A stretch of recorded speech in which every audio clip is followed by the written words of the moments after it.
Hi, myself Dr. Sunita Pandey, Associate Professor in Economics, SK Government Girls College, Sikar.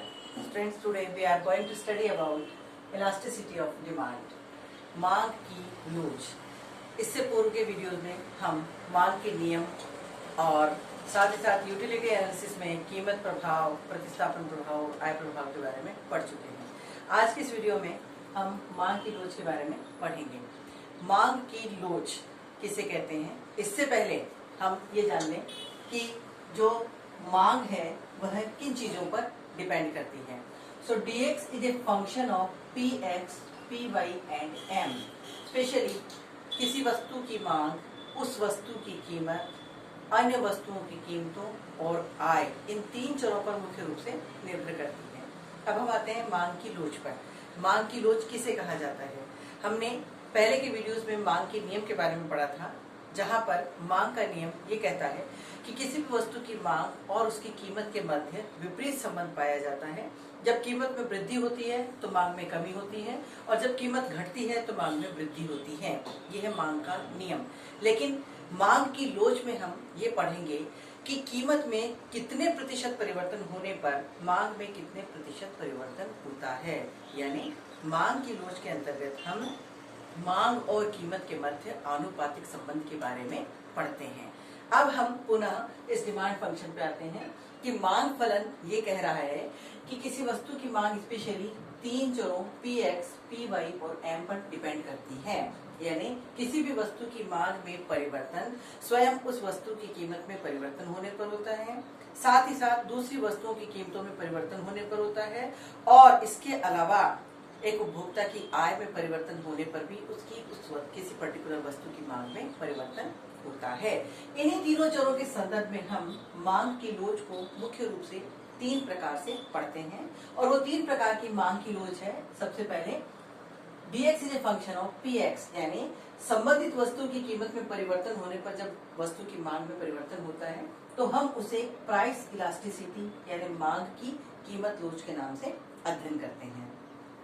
जब dx equal to function py लेकर के चलते हैं, यानी अन्य वस्तुओं की कीमतों में परिवर्तन होने पर x वस्तु की मांग में क्या परिवर्तन होता है, तो हम क्रॉस इलास्टिसिटी पढ़ते हैं, यानी मांग की तिरछी लोच।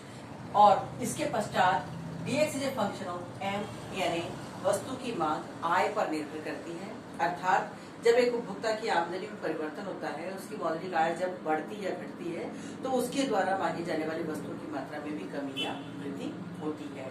और आय में कितना प्रतिशत परिवर्तन होने पर मांग में कितना प्रतिशत परिवर्तन होता है, इसका अध्ययन हम मांग की आय लोच के अंतर्गत करते हैं। अब देखिए, सबसे पहले हम कीमत लोच के बारे में पढ़ने जा रहे हैं कि X वस्तु की मांग के बारे में हम बात कर रहे हैं। मांग की कीमत लोच किसे कहते हैं और इसका मेजरमेंट किस प्रकार से किया जाता है। तो मांग की कीमत लोच की डेफिनेशन जो है मैंने आपको अभी भी बताई है कि मांग और कीमत के मध्य जब आनुपातिक संबंध को देखा जाता है तो वह मांग की कीमत लोच कहलाती है। इसे हम इस सूत्र के द्वारा पढ़ते हैं, EP means price elasticity of demand is equal to percentage change in demand dx upon percentage change in px। That means x वस्तु की मांग में प्रतिशत परिवर्तन अपॉन x वस्तु की कीमत में प्रतिशत परिवर्तन। इसे हम इस सूत्र के रूप में भी लिख सकते हैं कि EP is equal to delta x upon delta p into p upon x। यहाँ डेल्टा x का मतलब होता है x वस्तु की मात्रा में होने वाला परिवर्तन, और डेल्टा p का मतलब होता है कीमत में होने वाला परिवर्तन।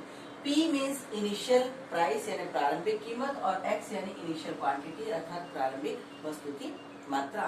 तो इस प्रकार इन दोनों सूत्रों की सहायता से हम मांग की कीमत लोच को ज्ञात कर सकते हैं। इसके पश्चात हम आते हैं क्रॉस इलास्टिसिटी ऑफ डिमांड पर, यानी मांग की तिरछी लोच पर।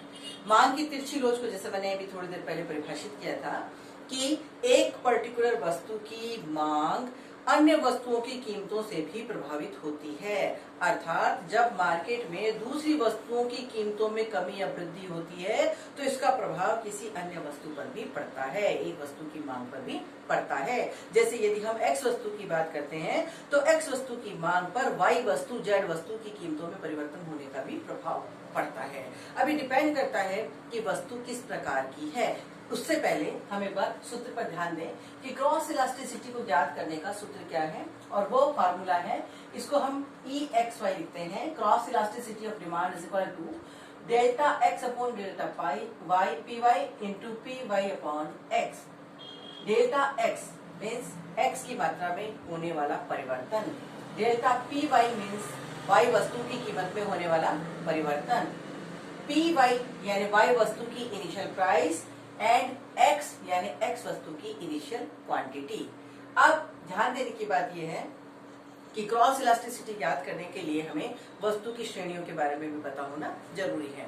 वस्तु की 3 प्रकार की श्रेणियां हैं। एक तो वस्तु जो है वह स्थानापन्न वस्तु होती है। स्थानापन्न वस्तु का मतलब ये होता है कि जब हम किसी एक वस्तु को दूसरे के स्थान पर काम में ले सकते हैं तो ऐसी वस्तुएं आपस में स्थानापन्न वस्तुएं कहलाती हैं। और जब वस्तु की श्रेणी स्थानापन्नता की होती है तो ऐसे में जो क्रॉस इलास्टिसिटी है वो पॉजिटिव होती है, यानी जब मांग की तिरछी लोच धनात्मक होती है तो इसका मतलब दोनों वस्तुएं आपस में स्थानापन्न वस्तुएं हैं। इसी तरह से दूसरी जो कैटेगरी है वस्तुओं की वो होती है पूरक वस्तु। पूरक वस्तु का मतलब ये होता है कि जब दो वस्तुएं एक दूसरे के बिना काम में नहीं ली जा सकती हैं, जैसे बोर्ड और चौक जो है, इसी तरह से पेन और स्याही, सुई और धागा, ये ऐसी वस्तुएं हैं जो एक के बिना दूसरी काम में नहीं ली जा सकती हैं। ऐसी वस्तुओं को हम पूरक वस्तुएं कहते हैं। तो जब वस्तुओं की कैटेगरी पूरकता की होती है, जब वस्तुएं आपस में पूरक होती हैं, तो ऐसी स्थिति में मांग की तिरछी लोच नेगेटिव यानी ऋणात्मक होती है। अर्थात जब मांग की तिरछी लोच का मान ऋणात्मक होता है तो इसका सीधा सीधा अभिप्राय ये होता है कि हम जिन दो वस्तुओं की मांग की लोच ज्ञात कर रहे हैं या तुलना कर रहे हैं वो दोनों वस्तुएं आपस में पूरक हैं। थर्ड नंबर पे आती है स्वतंत्र वस्तु यानी इंडिपेंडेंट गुड्स। जब मांग की तिरछी लोच का मान 0 होता है, जब क्रॉस इलास्टिसिटी कैलकुलेट करने पर जो रिजल्ट आता है वो 0 आता है, 0 आता है, तो इसका मतलब हम जिन दो चीजों की बात कर रहे हैं वो स्वतंत्र है, यानी एक वस्तु दूसरी वस्तु से बिल्कुल अलग है। एक वस्तु की कीमत का दूसरी वस्तु की मांग पर कोई प्रभाव नहीं पड़ रहा है। तो इस तरह आपने देखा कि क्रॉस इलास्टिसिटी में हम वस्तु की अलग अलग कैटेगरी को ध्यान में रखते हुए मांग की तिरछी लोच को ज्ञात करते हैं। इसी तरह से फाइनली हम पहुंचते हैं इनकम इलास्टिसिटी पर, मांग की आय लोच। और मांग की आय लोच का जो फार्मूला है वो है EY, Y denotes income. Elasticity of income elasticity of demand is equal to percentage change in demand upon percentage change in income. अर्थात मांग में होने वाला आनुपातिक परिवर्तन अपॉन आय में होने वाला आनुपातिक या प्रतिशत परिवर्तन। तो इस तरह ये तीनों डेफिनेशन विद फार्मूला आपने पढ़ी, देखी कि हम किस प्रकार से मांग की कीमत लोच, तिरछी लोच और आय लोच को ज्ञात करते हैं। अब देखिए, मांग की लोच को समझने से पहले हमें स्लोप के बारे में पढ़ना होगा। स्लोप मीन्स ढाल, क्योंकि स्लोप और इलास्टिसिटी दोनों एक दूसरे से घनिष्ठ रूप से जुड़े हुए हैं और इन दोनों के बीच में नेगेटिव या कहीं की विपरीत संबंध पाया जाता है। तो इलास्टिसिटी को पढ़ने से पहले हम स्लोप को पढ़ते हैं। किसी भी वक्र का ढाल ज्ञात करने के लिए हम एक पर्टिकुलर फार्मूला काम में लेते हैं और वो फार्मूला होता है स्लोप इज इक्वल टू ढाल बराबर लंब बटे आधार, यानी slope is equal to perpendicular upon base. लंब बटा आधार की सहायता से हम ढाल को ज्ञात करते हैं गणितीय सूत्र के माध्यम से। अब यहाँ हम शुरुआत करते हैं इस रेखा चित्र से। इस डायग्राम में, डायग्राम नंबर 1 में आप देख रहे हैं कि यहाँ इसमें एक जो हमने ये रेखा चित्र लिया है, इसमें एक सीधी पड़ी हुई रेखा हमें दिखाई दे रही है। हमें इस रेखा का ढाल ज्ञात करना है और इसका ढाल ज्ञात करने के लिए हमें जो सूत्र काम में लेना है वो है लंब बटा आधार। यहाँ आपको दिखाई दे रहा है कि आधार तो बहुत है परंतु लंब 0 है, यानी 0 अपॉन नीचे हमने काल्पनिक मान ले लिया इसका 5। तो 0 बटा 5 यानी 0 में जब 5 का भाग दिया जाएगा तो भागफल आता है 0। दैट मीन्स कि ये जो रेखा है इस रेखा पर ढाल की मात्रा 0 है। जैसे हम जब किसी फर्श पे खड़े होते हैं तो फर्श कैसा होता है, बिल्कुल फ्लैट होता है। So there are no slope, slope is equal to 0। जब कोई वक्र का आकार बिल्कुल रैखिक होता है, OX एक्सिस के पैरेलल होता है, तो ऐसी स्थिति में उस रेखा चित्र की जो ढाल की मात्रा है वो 0 होती है। इसके पश्चात हम सेकंड डायग्राम में आते हैं। यहाँ पर आपको एक वर्टिकल लाइन दिखाई दे रही है, एक उदग्र रेखा खड़ी हुई दिखाई दे रही है। अब हमें इस रेखा का ढाल याद करना है। सूत्र पुनः वही काम में लिया जाएगा, लंब बटे आधार। यहाँ पर आप ध्यान देंगे कि आधार 0 है पर लंब दिया हुआ है। अगर हम लंब की मात्रा को 5 मान लें तो 5/0 इज इक्वल टू इनफाइनाइट। जब 5 में 0 का भाग देंगे तो उत्तर आएगा अनंत। दैट मीन्स कि जब कोई भी वक्र वर्टिकल लाइन के रूप में होता है तो उस स्थान पर उस वक्र का ढाल जो है वह अनंत होता है। इसे आप इस दीवार से समझ सकते हैं कि जैसे ये दीवार है, बिल्कुल फ्लैट वर्टिकल है ये। इस दीवार पर यदि आपसे कोई चढ़ने के लिए कहे, आप 2 कदम नहीं चढ़ सकते। दैट मीन्स इस पे ढाल अनंत है। ये कहलाता है इनफाइनाइट यानी अनंत ढाल की स्थिति। इसके पश्चात हम इस वक्र पर आते हैं। इस वक्र पर आप देख रहे हैं कि जो रेखा बनी हुई है वह OY एक्सिस और OX एक्सिस दोनों पर समान दूरी पर स्थित है, यानी जितना लंब है उतना ही आधार है। तो लंब बटा आधार, यदि लंब 5 है, आधार भी 5 है, 5/5 बराबर 1, यानी इस वक्र में ढाल की मात्रा इकाई के बराबर है। इसके पश्चात हम नेक्स्ट डायग्राम में आते हैं। इस डायग्राम में आप देख रहे हैं कि OY एक्सिस की तरफ जो रेखा है उसका झुकाव ज्यादा है और OX एक्सिस पर कम है। इसका मतलब कि लंब का मान अधिक है और आधार का मान कम है। मान लीजिए कि लंब है 10 और आधार है 5, तो इस स्थिति में 10/5 बराबर 2 which is greater than 1। That means in this diagram slope is greater than 1। इसके पश्चात हम इस डायग्राम में आते हैं। यहाँ पर आप देख रहे हैं कि OY एक्सिस पर जो दूरी आपको दिखाई दे रही है वो कम है और OX एक्सिस पर दूरी ज्यादा है। यदि OY एक्सिस का मान हम 5 ले लें, लंब को हम 5 मान लें और आधार को अगर हम 10 मानते हैं तो रिजल्ट आता है 0.5 which is less than 1. That means in this diagram slope is less than 1. तो इस तरह आपने देखा कि ढाल जो है वो 5 प्रकार से हमें प्राप्त हुआ है। यहाँ ढाल 0 के बराबर है, यहाँ ढाल की मात्रा अनंत है, इस रेखा चित्र में ढाल इकाई के बराबर है, यहाँ पर ढाल इकाई से अधिक है और यहाँ ढाल इकाई से कम है। अब जैसा मैंने आपको अभी बताया था कि ढाल और इलास्टिसिटी इन दोनों के बीच में विपरीत संबंध होता है, अर्थात जहाँ पर ढाल 0 होता है वहाँ इलास्टिसिटी इनफाइनाइट होती है, अनंत होती है। जहाँ ढाल अनंत होता है वहाँ इलास्टिसिटी 0 होती है। जहाँ ढाल इक्वल 1 है वहाँ इलास्टिसिटी भी इक्वल टू 1 होती है। जहाँ पर स्लोप ग्रेटर देन 1 होता है वहाँ इलास्टिसिटी लेस देन 1 होती है। जहाँ स्लोप लेस देन 1 होता है वहाँ इलास्टिसिटी ग्रेटर देन 1 होती है। ये किस तरह से इसे हम इस अध्ययन से प्रूव करते हैं। अब हम आते हैं मांग की लोच की श्रेणियों पर। मांग की लोच की 5 प्रकार की श्रेणियां हमें दिखाई देती हैं, जिन्हें हम 1 बाय 1 करके अभी पढ़ेंगे। सबसे पहले इस फर्स्ट डायग्राम पर आप कंसंट्रेट कीजिए। इस फर्स्ट डायग्राम में आपको एक पड़ी हुई रेखा दिखाई दे रही है। हमारा जो मांग वक्र है वो OX एक्सिस के पैरेलल आपको नजर आ रहा है। इस डायग्राम में मैंने काल्पनिक कीमत ली है 5 रुपीज की कीमत। यदि 5 रुपए है और इनिशियल डिमांड 4 है तो कीमत में बिना किसी परिवर्तन के मांग बढ़ करके 4 से 6 हो जाती है। अब हम पुनः वही फार्मूला यूज करेंगे, कौन सा? EP = ΔX/ΔP × P/X, और इस सूत्र की सहायता से हम मांग की लोच को ज्ञात करेंगे। यहाँ पर आप देखेंगे कि डेल्टा X यानी X में होने वाला परिवर्तन, पहले 4 था X और अब बढ़ करके 6 हो गया, यानी X में 2 इकाई का परिवर्तन हुआ, इसलिए डेल्टा X बराबर 2 आ गया upon delta P। Delta P मैंने लिखा है 0 इसलिए कि P पहले भी 5 था, P अभी भी 5 है, means there are no change in price, so delta P change in price is equal to 0 into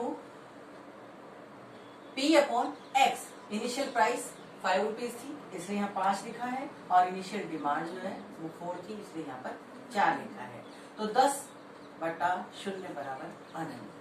तो यहाँ पर जो रिजल्ट हमें प्राप्त होता है वो रिजल्ट है EP = इनफाइनाइट, यानी in this diagram price elasticity = infinite. और स्लोप में आपने देखा था कि स्लोप ऐसी स्थिति में 0 होता है लेकिन मांग की लोच ऐसी स्थिति में अनंत होती है। इसके बाद हम नेक्स्ट डायग्राम पर आते हैं। इस नेक्स्ट डायग्राम में जो डिमांड कर्व है वो हमें वर्टिकल दिखाई दे रहा है, एक सीधी उधर खड़ी रेखा के रूप में नजर आ रहा है। यहाँ पर हमने प्राइस में चेंज किया है, जो प्राइसेज हैं वो चेंज हो रही है, चेंजेबल है, बदल रही है, लेकिन डिमांड में कोई परिवर्तन नहीं हो रहा है। यहाँ इस डायग्राम में हम डिमांड 10 यूनिट्स की मान करके चल रहे हैं। अब देखिए कि डेल्टा x विच इज 0, क्यों?